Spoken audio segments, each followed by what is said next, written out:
everybody, it's Jen. Welcome back to Bookish Blonde. So today I have 6 recommendations for you, books that are all about vampires. So I love a good vampire story. I have read vampire stories that I didn't love, but these are 6 off my shelves, 3 that I have read and 3 that I have not read, but I really, really want to. I will definitely pick up a vampire book any time of year. But every October, I really like to make sure I read like one ghosty, one witchy, and one vampire story, just to get all the Halloween feels. So let's just get started with my current read. Spoiler alert, I'm loving it. And that's Bury Our Bones in the Midnight Soil. I'm more than halfway through. I cannot put this down. I am listening to it on audio while I read. I'm reading it without the audio. I'm listening to the audio without reading with my eyeballs. It just depends on what I've been doing because I cannot put this down. I am trying to buddy read this with Lindsay from Lindsay's Little Library, very like casually, but I'm having a hard time not getting ahead of her because things that I've done over the weekend have given me the opportunity to pick it up, and I cannot put it down. Julia Whalen is one of the audiobook narrators for one of the perspectives, for Maria's perspective in this, and I love her. She's probably my favorite female audiobook narrator, so that is also helping me really enjoy the story. I won't go into too much detail because I just talked about this. This was on my TBR for October, but just know it's going so great. I forgot how beautiful and how much I love B. Schwab's writing. She's just, I know she may not be for everybody. I know a lot of people love her. The Addie LaRue was a huge hit it deserved all its praise it got because I love that book as well. But I just haven't picked her up in a while, and I forgot how beautiful her writing is and how captivating it can be and how much I get drawn into her stories where like I'm canceling plans to be able to continue reading this book. I just love it so much. All right, the next one is a book called The God of Endings.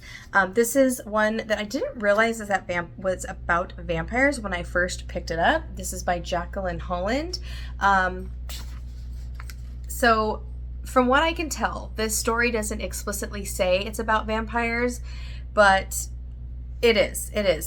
So this is a book about Colette, who is a lonely artist. She heads an elite fine arts school for children in upstate New York. Her youthful beauty masks the dark truth of her life. She has endured centuries of turmoil and heartache in the wake of her grandfather's long ago decision to make her immortal like himself. Now, in 1984, Colette finds her life upended by the arrival of a gifted child from a troubled home, the return of a stalking presence from her past, and her own mysteriously growing hunger for blood. Combining brilliant prose with breathtaking suspense, Jacqueline Holland's The God of Endings serves as a larger exploration of the human condition in all its complexity, asking us the most fundamental question: is life in this world a gift or a curse? So it's about vampires. I heard this one is a little bit more of a literary suspense, which I'm here for. I really want to pick that up. Next one I also have not read. This is Stephen Graham Jones' Buffalo Hunter. Really cool, sprayed edges. I haven't read Stephen Graham Jones before. I don't honestly know if he's going to be an author for me, but when I heard this one was about vampires, I was like, okay, if this is the one for me to try by him, because he's definitely a horror writer.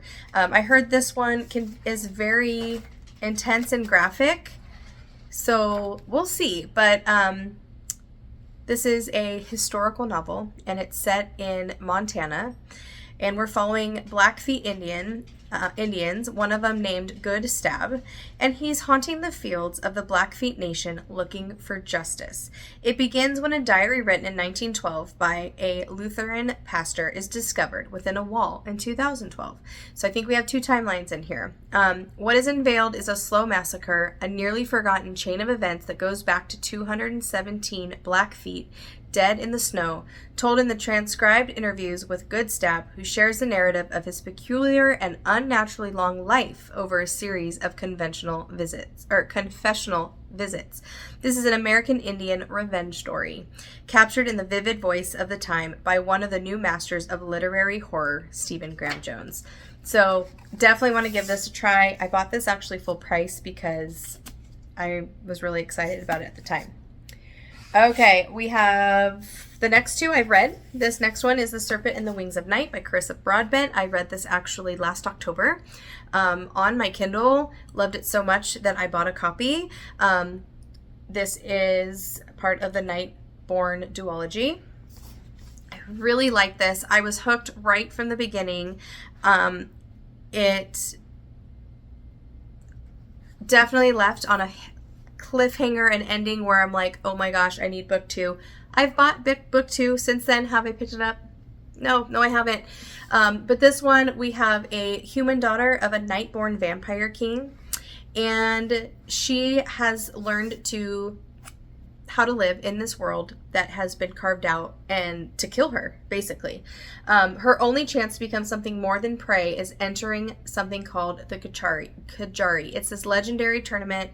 Basically, everyone fights to the death and she has to survive. The goddess of death herself is the one that holds this event. So to win this event, she has to go against 3 different vampire houses. We'll leave it at that. It is brutal. It is great. You will fall for these characters. Araya is a force to be reckoned with, for sure. And then she has a rival also competing, and his name it's Raihn. Rain is how I pronounced it when I read it. That could be absolutely wrong. I'm not sure. But he's a dangerous, ruthless vampire, and he is an enemy to her father's crown. So he is her greatest competition. But of course, she finds herself drawn to him, because of course she does, right? But there's no room for love or compassion or anything positive in this tournament. And so you're following this tournament. Like I said, it ends with a cliffhanger. I actually really want to try to watch or read a spoilery recap of this and get into the second one, but I'm running out of time in October, so we'll see. The next one is part of a trilogy. Number 3 comes out in November. And this first one is Empire of the Vampire by Jay Kristoff. This was my first Jay Kristoff. I have read book 2. This one is a chunker. This one is also not for the weak-minded, meaning there's graphic horror in this as well. There's graphic scenes. It's a beautiful copy. It's got these great end pages. Full art end pages. This is definitely... think vampire epic fantasy, because the world is big and it is chunky and there's a lot that goes on. But I gave this 5 stars when I read it. I believe it was either 5 stars and 4 stars for second book or vice versa. I can't remember. But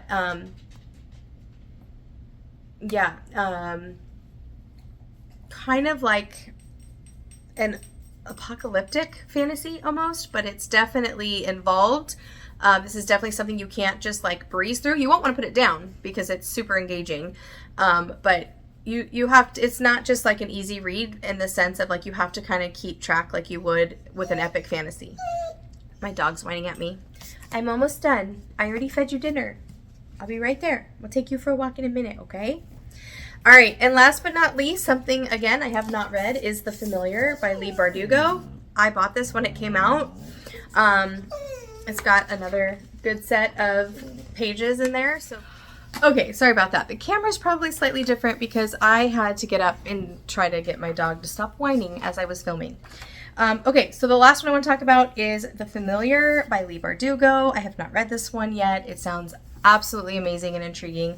We are following in this one. It takes place Spain during the Golden Age, and we're following a young servant girl. She has some kind of magical secret, and you follow the story, and she gets caught up with people that are have a little bit of dark, twisted ambitions. I think people in power are wanting her magical gift, and you watch her try to navigate that. And I know this one has Leigh Bardugo's writing is very lush, so you definitely get like lush historical fantasy with this, and you also are getting a mix of faith, politics, forbidden magic, and it just sounds all kinds of mysterious.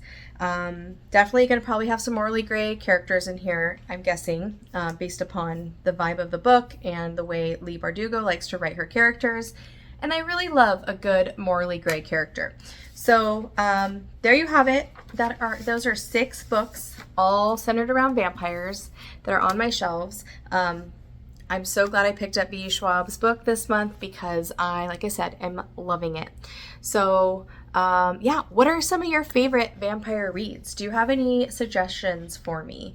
I really, really, really enjoy a good vampire novel. There's a couple cutesy romantic vampire stories I've seen at my library that's a whole different direction. So maybe some of you prefer those over the dark and twisted. Yeah, love chatting with you guys down below. Thanks again, as always, for watching, and I hope you guys are reading something amazing. I'll see you guys in my next video. Bye.